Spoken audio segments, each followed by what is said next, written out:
Shabbat Shalom, nous sommes Parashat Shlach Lecha, la Parashat de Meraglim, et nous allons tracer une ligne de compréhension, comment on est arrivé à finalement notre premier Tisha B'Av, comment on est arrivé à ce qu'un peuple entier est en train de pleurer, et finalement une punition terrible, c'est que tous ceux qui étaient prévus de rentrer en Israël devaient périr dans le désert.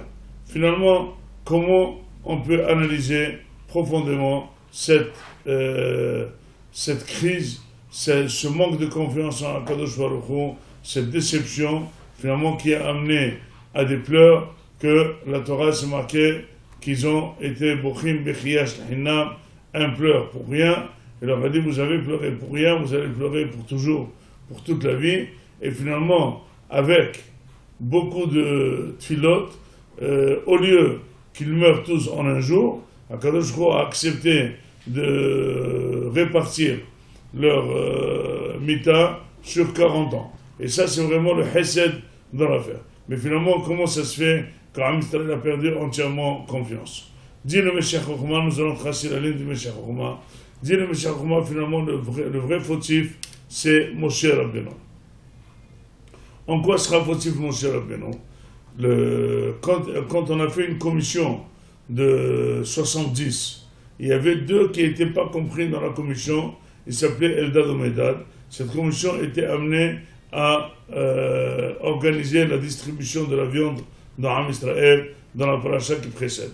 Et finalement, Eldad et Medad ne faisaient pas partie, puisqu'ils ont nommé 6 par tribu, ça veut dire 72 personnes, mais la commission devait contenir que 70. Donc 2 n'étaient pas dans la commission, et c'était Eldad et Medad. Et on aurait entendu qu'ils ont fait une prophétie que Moshe va mourir, et c'est Yoshua qui va faire rentrer. Or, tous les Meraglim et les explorateurs, et même Am Israël, en voyant ça, ils sont rentrés, ils ont vu que le peuple était très dur. Et les guerres sont difficiles, il y avait ici les géants, les Amalekim, dit comment on va faire avec eux, c'est très dur. Ils ont énormément pleuré. Mais pourquoi ils ont pleuré?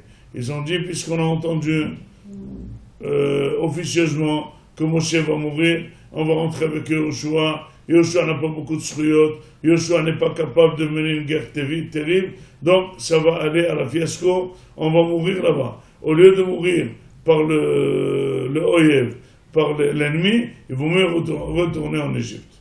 Et là, finalement, il n'y avait pas tellement de réponses. C'est Kalev.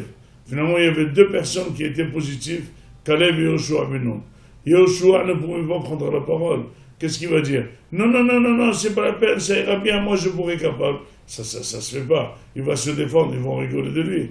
Mais c'est Kalev qui s'est levé et il a dit, Vayahas Kalev et Ta'am el Moshe. Il dit, ma pitom, Moshe ne vaut rien. C'est Hachem qui nous sauve. Avec Moshe ou sans Moshe, nous allons rentrer en Israël et tout va aller bien. Le srout qu'on a, c'est pas le Moshe Rabbeinu. Le srout qu'on a, il est propre à nous et à Kadosh Hu nous aidera avec Moshe Rabbeinu ou sans Moshe Rabbeinu.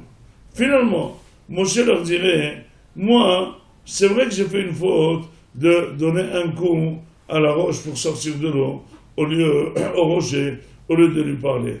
Et ça m'a coûté de ne pas rentrer en Israël. Mais moi, j'ai prié énormément. Et avec mes prières, je devrais rentrer en Israël.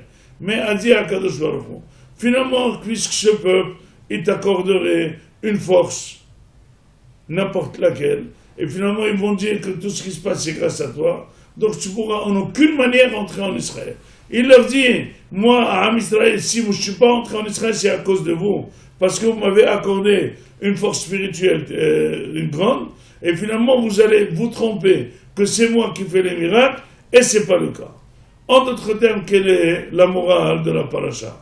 Que c'est vrai qu'on a des Gdolei Torah, c'est vrai qu'on a de très grands rabbanim, mais il faut toujours savoir, leur pouvoir, c'est notre pouvoir, il dépend de nous, il ne dépend pas d'eux, et c'est Akadosh Baruch Hu qui donne la Yeshua. Ils n'ont aucun pouvoir personnel, et le fait d'accorder un pouvoir à un rab plus qu'il ne le faut, c'est peut-être un petit peu de l'idolâtrie. Il faut savoir que c'est quelqu'un qui a des srouillottes pour demander à Kadosh Baruch Hu, c'est vrai que son srout il a de l'effet, mais finalement c'est Akadosh Baruch Hu qui fait tout, et si jamais Akadosh Baruch Hu veut, et on prie comme il faut, eh ben le srout peut nous arriver directement. Et c'est pour ça que le Stapler, le père de Rav Chaim Kalevski, chacun qui venait pour lui demander une prière, il disait c'est toi qui dois prier, va faire la prière, parce que moi, j'ai pas de force. C'est vrai que c'est marqué que Tzadik Gozer, Akadosh Baruch Hu Mekayim, que le Tzadik, quand il fait une Gzera, Akadosh Baruch Hu, il le fait, l'Ichvod de Tzadik. Mais nous, dans notre Emouna, intrinsèquement parlant, nous devons être Amin, qu'Akadosh Baruch Hu Yahid Yahad Ve'olamo, c'est lui qui nous fait tout l'Nissim, et c'est lui qui doit nous sauver. Et à nous de savoir que si jamais Akadosh Baruch Hu nous a déjà fait au passé des miracles, il faut continuer à croire aux miracles futurs, même si les moments sont difficiles. Celui qui a Akadosh Baruch Hu au passé lui a fait des miracles, et aujourd'hui il est anxieux, peut-être qu'il va avoir des problèmes, là il est en danger. Akadosh Baruch Hu dit, celui qui a vu mes miracles ne continue pas à y croire qu'il y aura encore des miracles, ça c'est un danger. Là il mérite vraiment la fin, ce qui est arrivé en Israël, qui tous ceux qui ont vu les miracles d'Égypte devaient y croire qu'il y aura d'autres miracles pour l'entrée d'Israël. Ils n'ont pas cru, et ben ils ont reçu la punition, le Tisha B'Av perpétuel.